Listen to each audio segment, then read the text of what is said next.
Jack அமைப்பினர் ரமலான் பண்டிகை சிறப்பு தொழுகையில் ஈடுபட்டுள்ளனர். இது குறித்த விவரங்களை நமது செய்தியாளர் ஹரிகிருஷ்ணன் வழங்க கேட்கலாம். ஹரிகிருஷ்ணன், விவரங்கள். மோனிகா, இஸ்லாமியர்களின் 5 கடமைகளில் ஒன்றான இந்த ரமலான் மாத நோன்பாகும். அந்த அடிப்படையில இந்த ரமலான் மாதத்துல அதிகாலை முதல் மாலை வரை இந்த உணவு உண்ணாமலும் இந்த நீர் அருந்தாமலும் இஸ்லாமியர்கள் நோம்பினை கடைபிடிப்பார்கள். ரமலான் மாதம் முதல் நாள் தொடங்கி தொடர்ச்சியாக 30 நாட்களும் இந்த நோம்பினை கடைபிடிக்கும் இஸ்லாமியர்கள் மற்றொரு கடமையான இந்த ஏழை எளியோருக்கு இந்த ஜகாத் என்னும் உதவிகளை வழங்கி வருவார்கள்.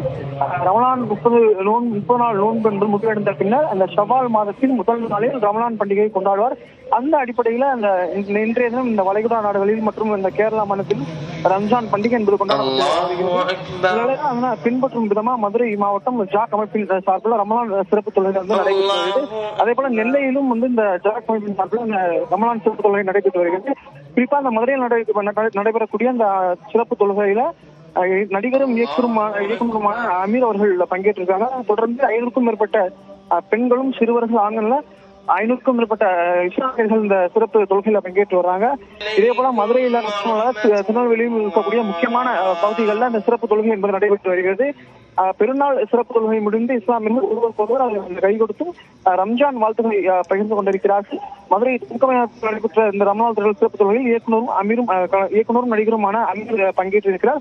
இந்த சிறப்பு தொழுகை முடிவில் சமத்துவம் நிலை வேண்டியும், போர் சூழல் நீங்கி உலக அமைதி வர வேண்டியும், மழை பொழிய வேண்டியும், விவசாயம் செழிக்க வேண்டியும் சிறப்பு துவா செய்திருக்கிறார்கள். இதுல் ஃபித்ர் என்னும் பெருநாள் சிறப்பு தொழுகையில் கலந்து கொள்வர். பெருநாள் சிறப்பு தொழுகையை திறந்தவெளி தொழுவது கூடுதல் சிறப்பு என்பதால் பல்வேறு பகுதிகளில் இந்த சிறப்பு தொழுகை என்பது நடைபெற்று வருகிறது. மோனிஷா, விவரங்களை பதிவு செய்தமைக்கு நன்றி ஹரிகிருஷ்ணன்.